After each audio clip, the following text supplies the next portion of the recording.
Hey, nerdy sports fan here. We're talking Week 11 NFL action, and this week we've got the Chicago Bears going to visit the LA Rams.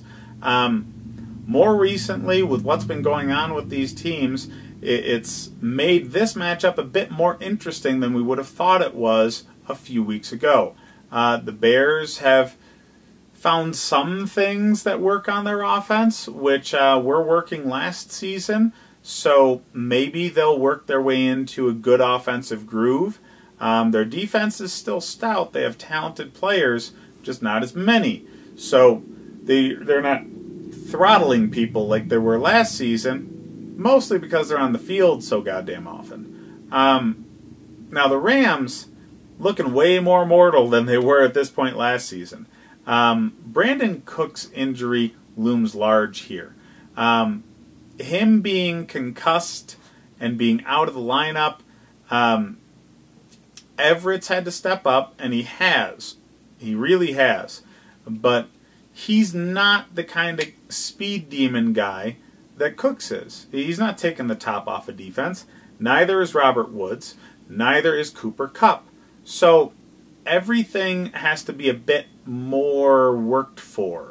You don't have the safeties as deep as they would have been if Brandon Cooks was healthy and productive. Just having a burner in your offensive repertoire really helps open things up in the middle for the Cooper Kupps, the Everetts, the Robert Woods. It doesn't work without that guy taking the top off the defense, at least not as consistently. And really, Todd Gurley has lost a step. And, yeah, I kind of called that from the beginning of the season, and a lot of pundits did. Just that arthritic knee. I mean, they might be saving him for the playoffs, but at this point, I mean, he might not make the playoffs, so stop saving the dude. But even then, once they stop saving him, what's he going to do? Limp? I don't know.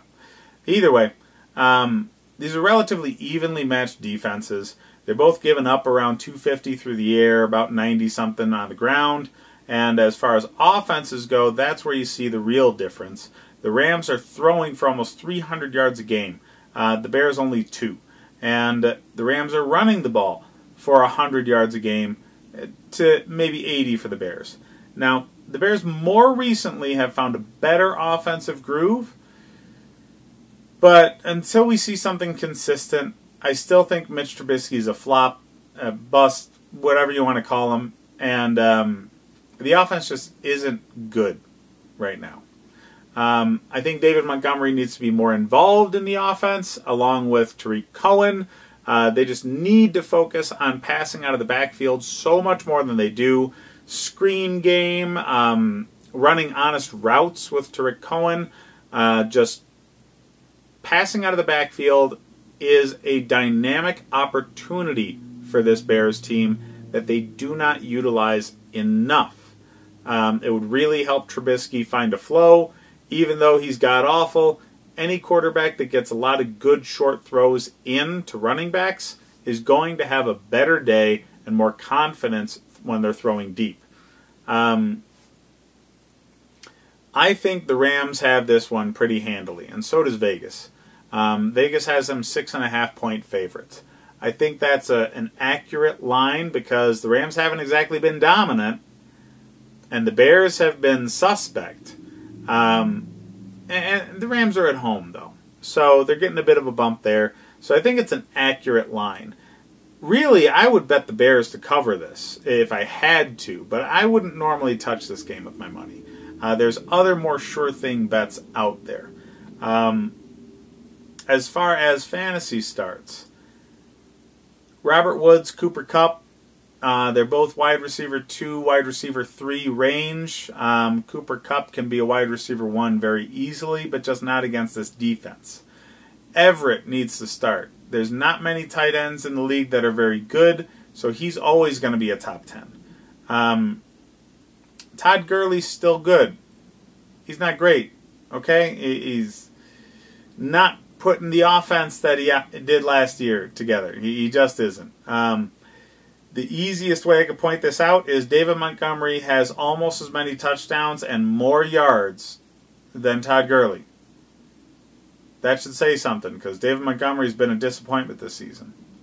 I anticipate both running backs to have decent games, not great games. So Todd Gurley, running back 2, kind of low-end running back 2. David Montgomery is a mid-range flex play to a low-end running back 2. Do not start Mitch Trubisky. And right now, Jared Goff being the focal point of this offense, his numbers have not been great. Without the strong running attack that they were relying on last year, that Todd Gurley's not been able to reproduce, Jared Goff's had a problem shouldering the burden for this team. So neither quarterback's really worthy of a start here. It's really just the running backs and the wide receivers, and really not much going on for the Bears. David Montgomery is really the only person that's a decent play, and he's a risk at best. Allen Robinson's the only wide receiver that's catching anything for the Bears, so if you need a wide receiver, sure, put him out there, but nobody else. Just nobody else. I would start the Rams defense. Trubisky's a tire fire. He's going to throw an interception to Ramsey at some point. He's going to get sacked a bunch by the likes of Aaron Donald. He's so bad, every defense going up against the Bears needs to be started. Period. Give me a like and subscribe if you enjoy the content. Check out the rest of the videos for more fantasy football content. I'll catch you later.